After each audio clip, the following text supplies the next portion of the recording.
Alright guys, day 55, part 2. So in this video, I want to talk about my experience with trying to practice mindfulness throughout the day without having a dedicated period to meditate. Now, here's the thing.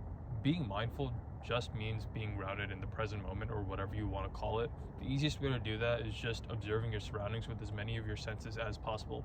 So paying attention to the smell, the sounds, the feeling, the temperature, the sensations of your foot stepping on the ground, the weight you're putting on your toes, or whatever it may be, right? Just becoming in tune with your surroundings is arguably the best way to stay present and mindful throughout the day. And I basically wrote on my phone's screensaver that as a reminder, just to stay present and stay mindful throughout the day.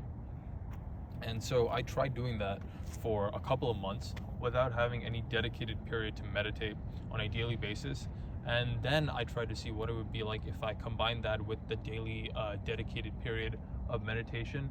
And the difference is almost night and day, because what meditation explicitly does is it forces you to increase the duration that you're able to focus for a single period of time for.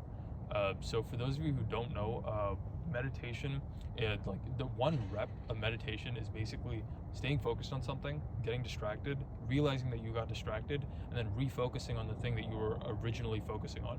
For example, let's say you were focusing on your breath, and then you start thinking about, purple flowers. And then you realize that, oh, I'm thinking about purple flowers, I should go back to focusing on my breath, and then you start focusing on your breath again. That's basically one rep of meditation. This is something that Hamza explains really well in some of his earlier videos, so you can go check that out if you want more information, but that's basically the gist of it.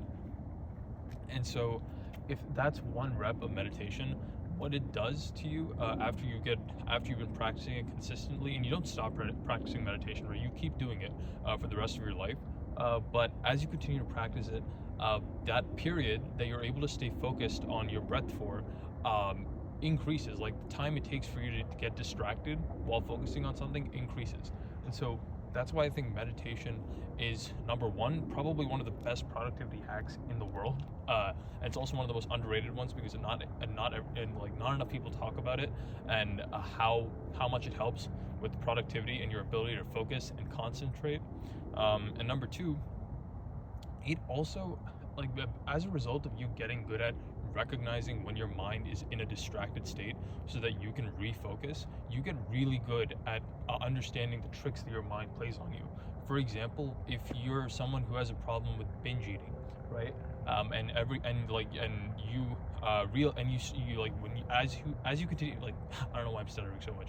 As you continue to get better at meditating, what you'll understand, or what you'll realize, is that the next time you try to reach for something that you know you shouldn't be eating, you're gonna understand the patterns that your mind goes through. You're gonna analyze it. You're gonna realize something like, I know that last time I ate a donut, the reason why I think I did that is because I convinced myself that because I didn't get enough sleep last night and I decided to have that really big cup of coffee in the morning that had a ton of sugar in it, that it was okay for me to have a little bit more sugar for the rest of the day. And so you basically that was a very specific example of something that happened to me, but the point is, get good at understanding the tricks that your mind plays on you. You can recognize patterns, you can recognize the way it arrives at decisions, and you can use that to your advantage to change the habits that you developed, to change the way you behave, and to stay away from things that you know you're not supposed to indulge in, and to focus on the right things. And so it also helps in that, right? If you're someone who has anger management issues, for example, every time someone pisses you off, you will start to realize that there's a pattern in your mind. There's something that occurs in your mind that between the time that you are aggravated by something and the time that you actually react to the situation.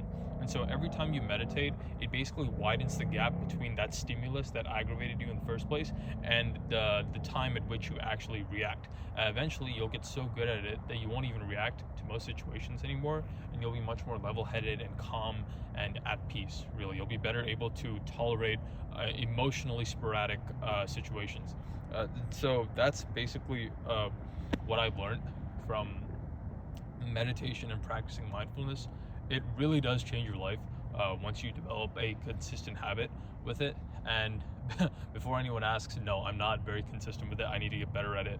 But even for someone who only does it periodically and tries their best to stay mindful throughout the day, I probably meditate like once a week. It's something that I want to be doing once a day, 1 to 2 times a day, really. And so, even for someone like me who just meditates once a week and actively tries to practice mindfulness throughout the day, whenever he can, I've already experienced so many of the benefits of it. So imagine what it's like when you develop a consistent habit of meditating every single day, even if it's just for 10 minutes a day. Like, it's probably insane. So I'll let you know when I'm there at that point, and I'll share that with you. But yeah, anyways, I hope you got some value out of this video, and subscribe if you'd like to, and I'll see you in the next one. Peace.